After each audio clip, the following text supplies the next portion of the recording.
ini biayanya Bapak Ibu. Jadi kalau secara medis ada namanya suntik stem cell. Pernah dengar ya? Suntik stem cell. Nah, biasanya sumbernya dari mana? Yaitu tadi. Pertama embrio. Ya kita kan nggak tahu nih embrio siapa yang dipakai. Yang kedua sumbernya dari paling besar. Jadi makanya sekarang kalau di luar negeri itu ada namanya bank plasenta. Ya, jadi ari-ari itu disimpan. Karena suatu saat kalau misalnya yang punya ari-ari ini sakit, itulah obatnya. Ya. Nah, di situ Bapak Ibu. Kalau kita nih di sini ada ari-ari kira-kira diapain? Bukan dibuang. Dipendam gitu ya, Bu. Dikubur ya. Terus dikubur, dikasih buku gitu ya. Kotor, ya pen pinter gitu ya. Dia kayak kalkulator orang gitu. Pen pinter ngitung gitu loh ya. Nah, itu ya. Kayak apa, Pak? Dikurung, pen apa dikurung? Oh, ini bukan cocok kalau mau AFC. Orang AFC itu harus sering bolan loh. Iya enggak? Gitu ya, lah kok malah dikurung. Ini ya, jadi kalau secara medis ada namanya suntik stem cell. Nah ini bisa ngambil tadi dari tali besar juga bisa, dari sumsum tulang belakang juga bisa. Jadi nanti ngambil dari orang yang sehat, di apa itu namanya, di cloning namanya ya. Nanti dipisahkan stem cellnya, kemudian di cloning. Di cloning itu diperbanyak, baru nanti disuntikkan ke yang sakit. Nah kalau suntik stem cell ini biasanya langsung pada organ yang bermasalah. Jadi misalnya ginjal, ya udah langsung suntik pada ginjal. Kalau misalnya dia bermasalah di jantung, suntik langsung pada jantung.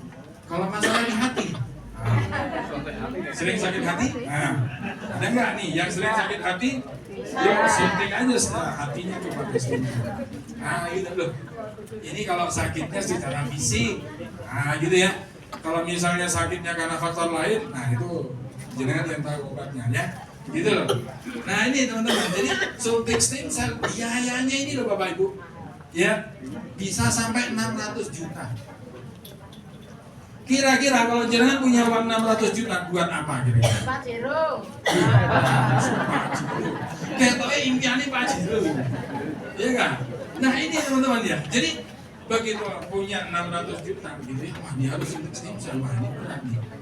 Seandainya ada alternatif yang lain, mau nggak kira-kira? Nah, ini Bapak Ibu. Jadi AFC datang ini bawa alternatif lain. Jadi daripada harus suntik stem cell, mending aktifkan stem cellnya. Ya, oke, next. Ya, alternatifnya. Nah ini Bapak Ibu, ya, stem cell terapi ini Bapak Ibu. Ya, jadi di tubuh kita ini kan masih ada stem cell.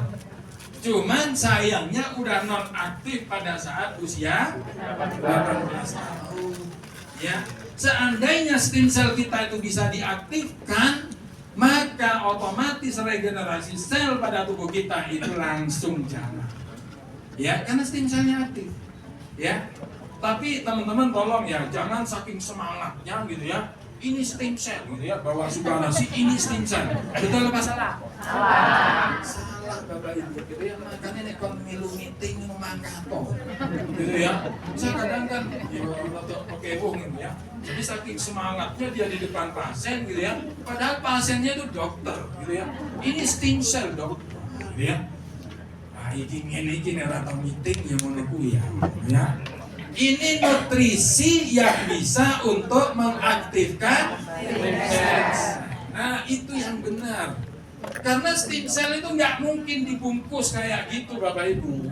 Ya, ini nutrisi yang bisa untuk mengaktifkan stem cell. Nah itu baru benar. Ya, jadi ini bukan stem cell. Karena kalau stem cell itu misalnya ditaruh di luar karena udara itu pasti mati. Ya.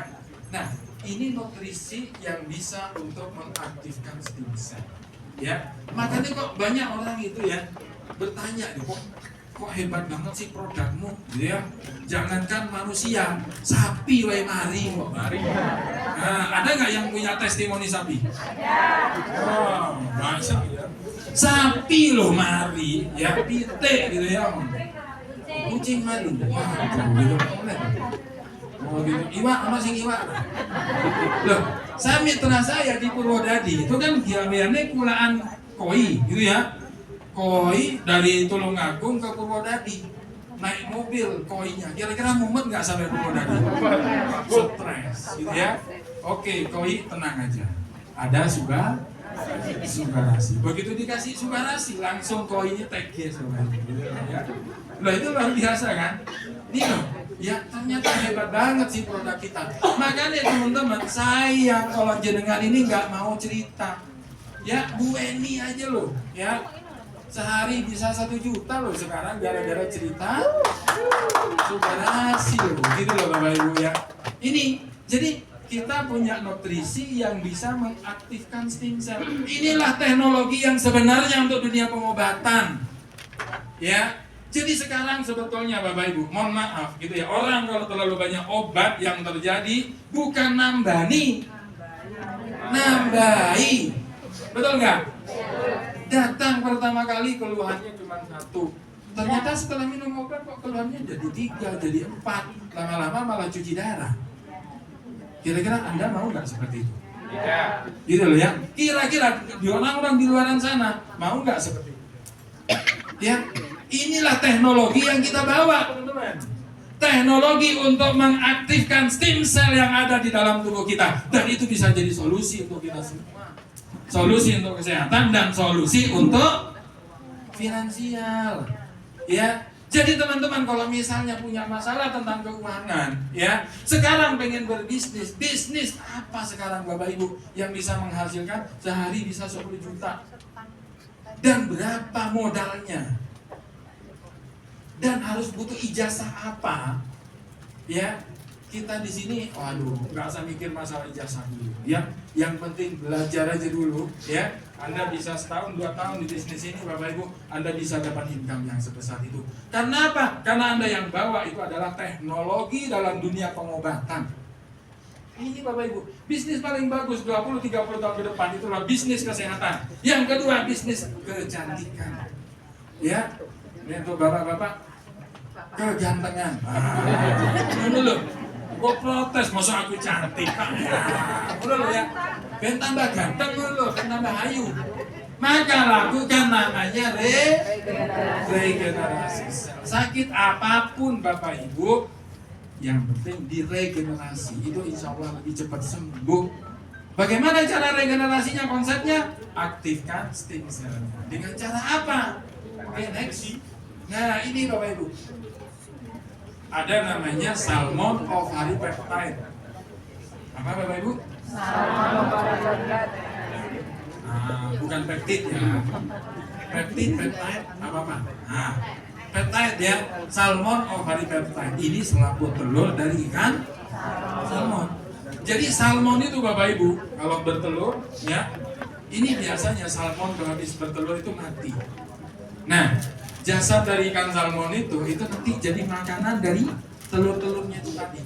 Yang menyerap namanya salmon ovary peptide tadi, selaput telurnya itu. Maka ini disebut dengan istilahnya itu marine placenta. Ya. Jadi kalau ada istilah marine placenta bukan berarti salmon itu punya ini ya apa itu namanya punya hari-hari, punya placenta gitu loh. Bukan. Tapi itu istilah aja karena memang fungsinya mirip dengan placenta, ya. Kalau yang punya placenta itu kan mamalia, betul nggak? Ya, sama mama-mama yang lain. Nah, gitu ya. Itu yang punya placenta. Ya ini salmon ovary peptide. Oke, lanjut. Nah, bahan bakunya ini Bapak Ibu. Pertama, salmon ovary peptide. Yang kedua, sarden peptide. Sarden. Tahu sarden Bapak Ibu? Tahu. Pernah tahu sarden, Pak? Seperti apa, Pak?